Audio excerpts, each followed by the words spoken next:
I'm here to talk about being true to you. Do you actually know what it means? Do you understand the depth of being true to you? Yes, we can say it on the surface, but actually there's a lot. It's a loaded word. There's a lot that lies underneath that word. Being true to you can be one of the hardest things to master. When we're in a world where we can be knocked off our perch, where we can have a wave of chaos come over us, we can easily be taken out of that concept of being true to ourselves, because it's so easy to be true to you in the good times. But actually it's one of the hardest things to fathom.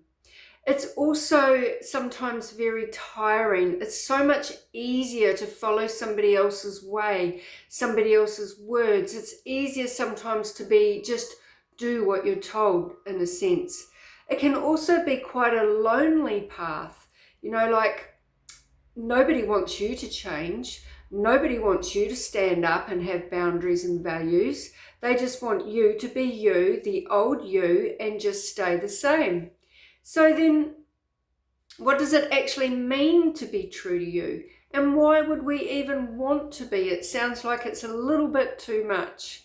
So, knowing your inner compass, understanding your inner guidance is key to being true to yourself. That means your values. Knowing your values. It means it's not coming from somebody else's values or how they perceive the world or their family or their circumstances. Boundaries. That you have created your own boundaries, your line in the sand. It's kind of like being true to you as your own rule book. Once you've mastered that rule book, then you can stick to the rules. Not that we want it to be about rules, of course. We want it in a softer version. So boundaries, that you aren't just reading them and saying, this is my boundary moving forward. Worth, your worth.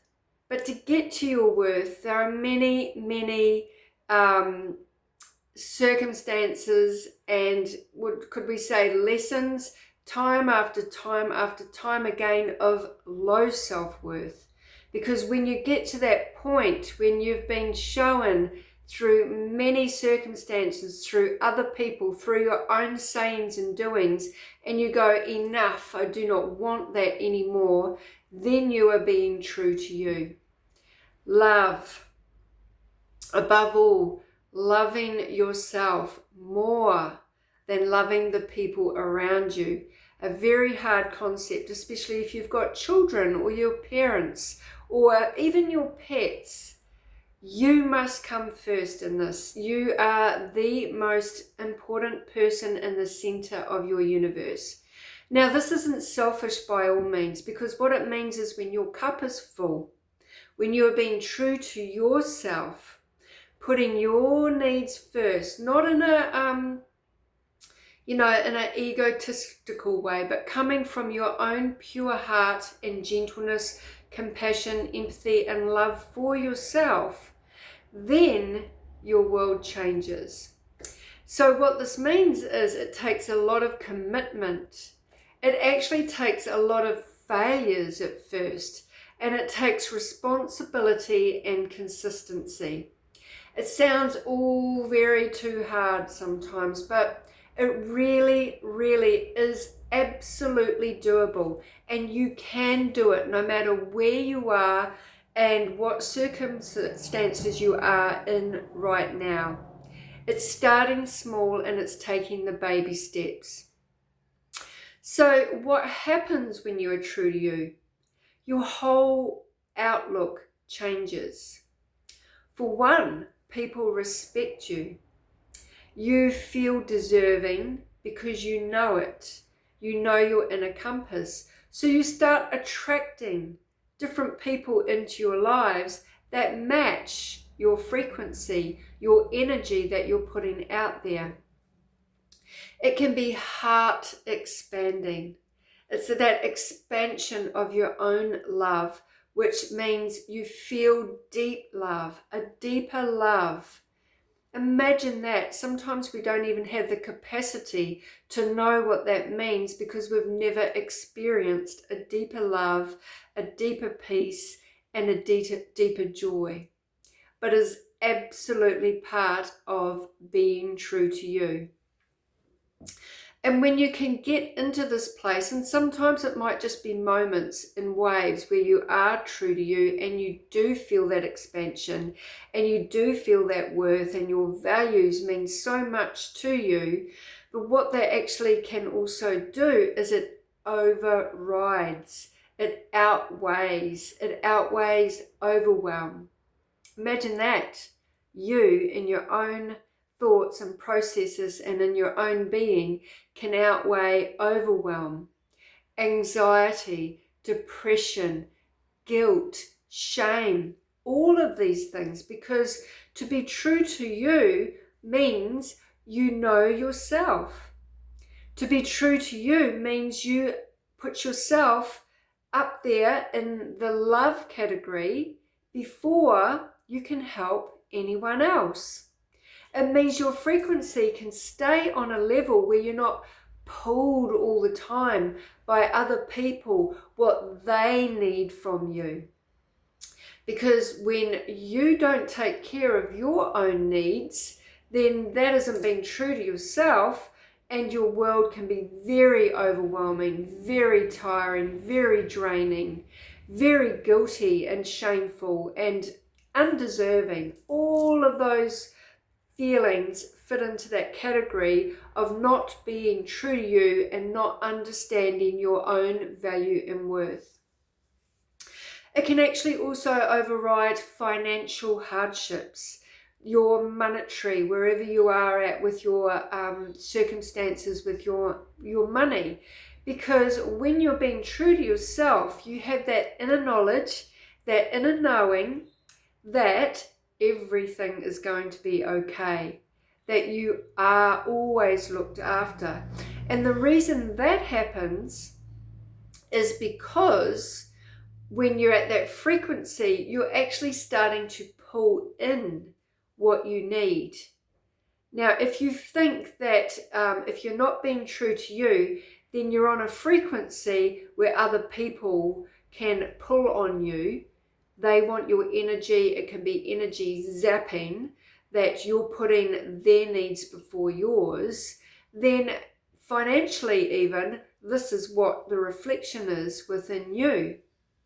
So when you are being true to you, you are able to say, no, that doesn't align with my values. No, or yes, I can help you in a few days' time, but in this moment, I need to take this time out for me. You don't have to go into explanations. It's just a no, not at this time, or just something subtle. You don't have to go into deep discussions with people that just want you, need you, love your energy, want to take from you. And there's not this give and take relationship. So it also overrides procrastination. How cool is that? To feel more motivated, to have more energy for the things that you want to do, and even to have more energy to help those people that you love and want to help, because now you have more energy, because you've put yourself first, you understand your values, and it's a win-win situation. So pulling in your own abundance, what an amazing feeling that is. And that just adds to your own true value, your deservingness, your worth, and being true to you. So how do we get to this? There are so many tools that I could share with you.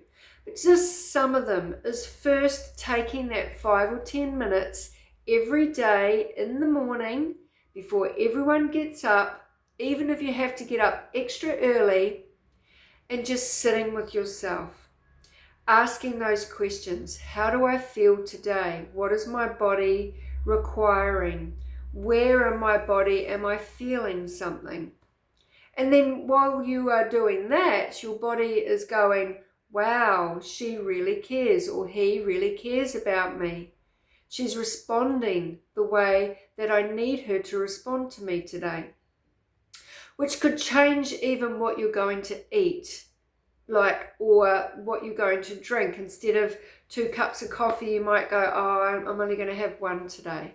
Or whatever it is for you. Or you might up your vitamins because you can feel that your body needs it. This is valuing yourself. This is a value. Other ways is understanding your thoughts, keeping a thought diary, knowing what your thoughts are throughout the day. 70,000 thoughts a day can be negative ones. And so when we get a handle of what's going on and around our mind in loops all of the time, we're fed things from whatever we're listening to, whatever we're watching, it's all going into here. Then how is it coming out? Watching your language, how you're speaking to people. If somebody says to you, how are you today? And you go, oh, well, this and that. It's watching your thoughts, knowing your language, what you're putting out there, what your energy is doing.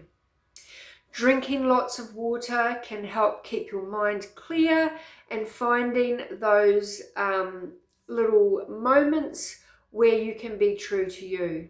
Grounding yourself is so important, because when we're not grounded, we're taking on everyone else's thoughts. We're taking on everyone else's circumstances, and it can bog us down in the overwhelm. Like I said earlier, getting that little rule book out, that little notebook, and jotting down the things that actually help you feel good. That is a good place to start. If I do this for that person, does that make me feel good? If I do that for that person, do I feel drained? Do I feel positive? Does it feel good in my heart? Does it give me warm fluffies? Or do I feel dread or drain? These are some of the things that you can do to get to know yourself better, get to know your values, your boundaries. And your boundaries is just like your own outer fence. When it's crossed and they come put a foot into your boundary, you can feel the draining, you can feel the undeserving or the unworthiness. It's not that you've got a big barricade of a fence, a big brick wall around you, because we don't want that as well. But it's just like a little wired fence that can be changed and maneuvered, but it's just your outer boundary, your worth, your red flag system. That could be another video one day. It's worked very well for me once I knew my own values, and then you have this red flag system. Anyway, I hope that has helped you today. Just some small tips in there. There are plenty more of things that you can do for yourself. But understanding what true to you really means, the depth of it, and how much it can change your life when you've got a handle on it, when you understand yourself better, and when you put yourself first. You before everyone else. You are the center of your universe, not around ego or not what we've been told. Like for instance, you're very selfish for doing that. Change the word, change the language. You're being very self-full. You're filling your cup first, because once your cup is filled, you have overfloweth energy to give to others, and you can keep it topped up and give more to the ones that are in alignment with you, to the ones that you know are genuine, because you are being genuine to yourself. Thank you. Much love.